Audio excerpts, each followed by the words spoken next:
Welcome to Mishra classes. जय माता दी। तो आज हमारी फिजिक्स की दूसरी क्लास है। फर्स्ट क्लास में हमने पढ़ा बल के प्रकार के बारे में, ठीक है, और जो हमारा बल है उसके मात्रक के बारे में पढ़ा था। तो अब हमने आपको बोला था उस वीडियो में कि हम लोग नेक्स्ट वीडियो में बात करेंगे एमकेएस और सीजीएस के बारे में, जिसमें एमकेएस का मात्रक क्या था, न्यूटन। बल का एमकेएस पद्धति में मात्रक होता है न्यूटन, यानी कि मीटर किलोग्राम सेकेंड में, ठीक है। उसमें क्या होता है, उसका मात्रक न्यूटन। हम लोग इसे लिख लेंगे, इधर एमकेएस लिखेंगे, इधर सीजीएस लिखेंगे, ठीक है। तो अगर हम लोगों को ध्यान हो तो एमकेएस में इसका मात्रक होता है न्यूटन, ठीक है, और इधर होता है डाइन। क्या होता है, डाइन, ठीक है। क्या है, एमकेएस यानी कि मीटर किलोग्राम सेकेंड वाली पद्धति में बल का मात्रक होगा न्यूटन, और वही हम लोग सीजीएस पद्धति में जाकर देखें, यानी कि सेंटीमीटर ग्राम एंड सेकेंड पद्धति में जाके हम देखेंगे तो होता है डाइन। ठीक, चीज हम आपको पहले ही बता चुके थे। और अब हम लोग न्यूटन के, अब हम लोग बात करेंगे 1 newton is equal to CGS में 10 to the power 5 डाइन, ठीक है। यानी कि जो 1 न्यूटन है वो 10 to the power 5 डाइन के बराबर होता है, ठीक है। ये चीज हमने देखी। अब हम लोग उसको प्रूफ कैसे करेंगे कि ये जो है वो इसके इक्वल होता है, तो हम लोग बस इसको प्रूफ करना ही सीखेंगे, ठीक है।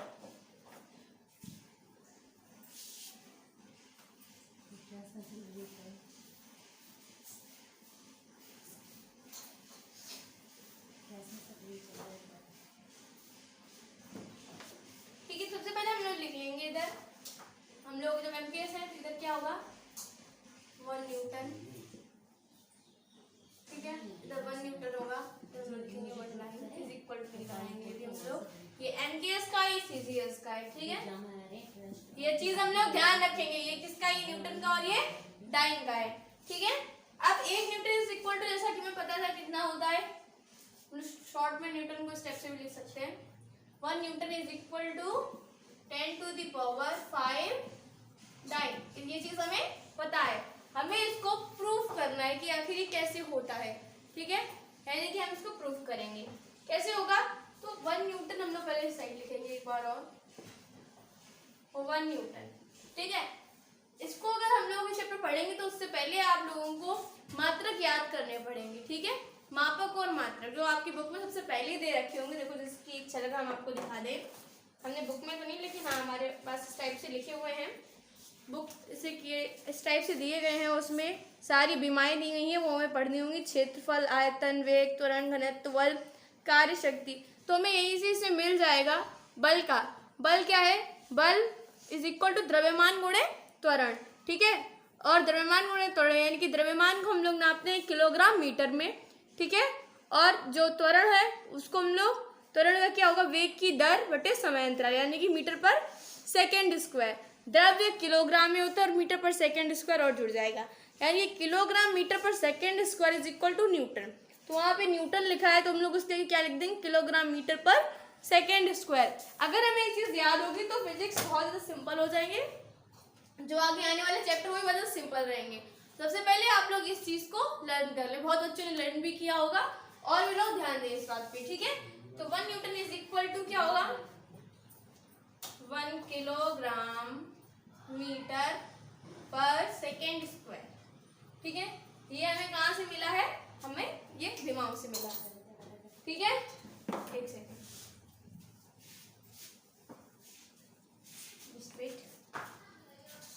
किलोग्राम, ठीक है। तो हम लोग को ये प्रूफ करना है 1 newton is equal to 10 to the power 5 dyne कैसे आया है। हालांकि ये है, लेकिन आया कैसे, में इसे प्रूफ करना होगा। तो ठीक है, सबसे पहले हम लोग क्या देखें, हमें ये पता है कि 1 न्यूटन किस में है, ये एमकेएस प्रणाली में है, ठीक है। और ये हम लोग यहाँ लिखते हैं इस टाइप से, ये एमकेएस में है और ये सीजीएस में है, ठीक है। और अब जब एमकेएस से हम लोग सीजीएस में चेंज करेंगे तो कैसे चेंज करेंगे, 1 न्यूटन का जो हमने भी आपको बताया, आपको मापक याद करने पड़ेंगे सारे मात्रक। तो उसमें इसका होता है किलोग्राम मीटर सेकेंड स्क्वायर पर सेकेंड स्क्वायर, ठीक है। ये होता है इसका फॉर्मूला। ओके, जब ये फॉर्मूला है इसका तो हमें इसको किस टाइप से क्या करना है, इसको प्रूव करना है। अब किलोग्राम है तो किलोग्राम को हम लोग किस में चेंज करेंगे, सीजीएस। ये इतनी जो किसकी है, ये एमकेएस प्रणाली है, हम लोग इसको उठा के सीजीएस में चेंज करना है। सिंपल है, ये 8 9 में पढ़ चुके हैं, कैसे मीटर से सेंटीमीटर में चेंज करेंगे, किलोग्राम से ग्राम में चेंज करना है हमें, ये सब लोग हम लोग को आता होगा, ठीक है।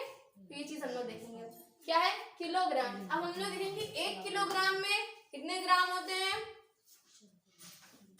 1 किलोग्राम में पहले हम लोग इसको इस टाइप से भी लिख सकते हैं, या फिर ऐसे भी लिख सकते हैं, मीटर पर सेकंड स्क्वायर, मतलब हम लोग को मिला के इस टाइप से देखेंगे।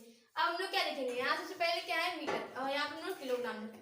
केजी को किस में चेंज करना होगा हमें, ग्राम में। केजी किलोग्राम, ये एमकेएस में होगा, सीजीएस में क्या लगता है, ग्राम, ठीक है। यानी कि द्रव्यमान का मापन हम लोग किसमें करेंगे, ग्राम में, किसमें, सीजीएस पद्धति में, और एमकेएस में हम लोग किलोग्राम में करते हैं, ठीक है। तो 1 किलोग्राम में कितने ग्राम होते हैं, 1000 ग्राम। ओके, कितने थे, 1000 ग्राम होते हैं, ठीक है। इनटू डैश लगा हुआ है मीटर, और एक मीटर में कितने सेंटीमीटर होते हैं, 100 सेंटीमीटर होते हैं। ये हाँ बच्चे को पता है, 100 सेंटीमीटर, ठीक है, पर सेकेंड स्क्वायर। सेकेंड स्क्वायर किसी भी प्रणाली में चेंज नहीं होगा, चाहे फिर वो एमकेएस या फिर सीजीएस, किसी भी प्रणाली में इसको हम चेंज नहीं करेंगे, ठीक है। समय का मात्रक हमेशा ही सेकेंड स्क्वायर ही रहेगा, यानी कि सेकेंड ही रहेगा, ठीक है। तो भी सारा 1 न्यूटन के इक्वल टू चल रहा है। अब जब ये हो चुका है तो हम लोग इसमें क्या देखेंगे, सबसे पहले जब इनका हम लोग गुणा भाग करेंगे तो कितना आएगा, कर लेते हैं, तो इतना आ जाएगा, सिंपल है, 3 ये 2 इधर, कितना आ गया, ठीक है, ये आ जाता है। तो ये जो है ये किसके इक्वल टू होगा हमारा, ये आया है हमारा, ये क्या है, ये किस में चेंज हो चुका है, ये पूरा सीजीएस में चेंज हो चुका है। ये एमकेएस का था ना न्यूटन, ये चीज जो है ये एमकेएस की है इतनी वाली, ठीक है, ये इतनी क्या है, एमकेएस की है, फिर इसके हमने चेंज किसमें किया, इसको सीजीएस में। सीजीएस में चेंज करने के बाद ये आया, और इसका जब कैलकुलेट करेंगे तो कुल इतना आएगा, ठीक है। इसको हमने कैलकुलेट कर लिया, ये इतना आया, तो ये क्या ये किसमें बदल जाएगा, इससे क्या यहाँ पे प्रूफ हो जाएगा कि 10 to the power 1 2 3 4 5 dyne, and it was proof हो चुका है ना, ये हो गया, आंसर वही आया ना। ये स्टार्टिंग वाला जो है ना, हमें इतना ही प्रूफ करना है ना, ये चीज कि ये अगर आई कहाँ से, तुमने वो आपको बता दी, इसको हम लोग कैसे प्रूफ करेंगे। ये अगर हो सकेगा तो मेरे ख्याल से 11th में आ सकता है, आप लोगों के हाफ ईयरली में आएगा, हो सकता है, कंफर्मली नहीं है, बट फिर भी अगर आप लोग उसको समझ में आ जाएगा तो बहुत ज़्यादा सिंपल रहेगा। बट मेरी आप लोगों से गुजारिश है, सबसे पहले आप ये सारी बीमारी याद कर लें, जिससे आपको आगे चलने में प्रॉब्लम ना हो, आपको अच्छे समझ में आए, मापक मात्रक जो भी दिए गए हैं उसे वो याद करेंगे, ठीक है। तो हमने ये समझ लिया है, आप लोग इसका स्क्रीनशॉट ले लेंगे, फिर हम लोग आगे बात करेंगे। इसके बाद हम लोग देखेंगे इसका गुरुत्वीय मात्रक, पहले की निरपेक्ष मात्रक है, इसका एक आप लोग स्क्रीनशॉट लें।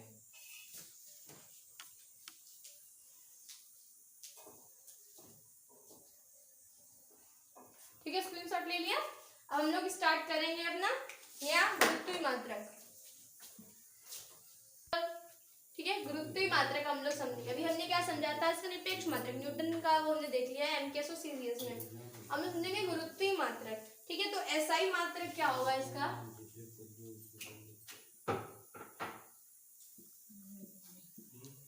एसआई मात्रक इज इक्वल टू 9.8 न्यूटन हो जाएगा यहाँ पे, ठीक है, 9.8 न्यूटन हो गया हमारा। अब हम लोग इसको किसमें देखेंगे, सीजीएस मात्रक, इसमें चेंज करेंगे, इसका किसमें, सीजीएस मात्रक। सीजीएस मात्रक में क्या हो जाएगा, सीजीएस मात्रक में बस जो डाइन है 9.8 न्यूटन है ना, तो हम लोग क्या करेंगे 9.8 × 10 टू द पावर 5 डाइन, फिर क्या आ जाएगा हमारा सीजीएस मात्रक आ जाएगा। सीजीएस मात्रक में से हमें ये याद रखना 10 टू द पावर 5 डाइन। क्या होगा अगर कोई पूछता है आपसे बल का सीजीएस मात्रक क्या है, तो हम लोग क्या आंसर देंगे, 10 टू द पावर -5 डाइन, -5 नहीं +5 है, 10 टू द पावर 5 डाइन है, okay. 10 to the power 5 dyne में याद रखना है। इसमें हम लोग सिंपली यही कर देंगे, 9 × 8 × 9.8 × 10 to the power 5 dyne, okay. बहुत ही सिंपल है ये चीज, 2 लाइनों की बात है। अगर हम लोग इसको सिंपल लिखेंगे तो हम लोग इसको 989 भी लिख सकते हैं। ठीक है, क्या हो जाएगा 989। ठीक है, ऐसे भी हम लोग लिख सकते हैं इसको। ओके, ये हो गया हमारा। ठीक है, 989 आएगा कैसे यहाँ पे, जब हम लोग इसका मल्टीप्लाई करेंगे उसके बाद ये सब कुछ आएगा। सिर्फ हमें ये इतनी बात याद रखनी है यहाँ पे। ठीक है, हाईलाइट इसलिए इसको बॉक्स में इन्वर्ट कर रही हूँ बिकॉज ये आपको समझने में कोई प्रॉब्लम ना हो। ठीक है, ये इसका भी एक स्क्रीनशॉट ले लीजिए आप लोग। ठीक है, चलिए स्क्रीनशॉट ले लिया है, हम लोग आगे बात करते हैं। आगे हम लोग बात करेंगे कल, यानी कि नेक्स्ट वीडियो में, कि हम लोग आज ये समझा, कल से हम लोग स्टार्ट कर देंगे न्यूटन की गतिविषयक नियम। ठीक है, अभी हम लोग सिर्फ इतना ही समझेंगे इस वीडियो में। 2 चीजें, ये 2 चीजें आप अच्छे से याद कर लें, अच्छे से समझें इनको। इसी के अगर आपने ये चीजें समझ ली तो हम लोग आगे जब पढ़ेंगे, आगे फिजिक्स में चैप्टर आएंगे नए नए, उनमें हमें कोई प्रॉब्लम नहीं होगी। तो आज की वीडियो यहीं में समाप्त होती है। अगली वीडियो में न्यूटन के प्रथम नियम और द्वितीय नियम के बारे में बात करेंगे। ठीक है, स्क्रीनशॉट ले लिया है। धन्यवाद, जय माता दी।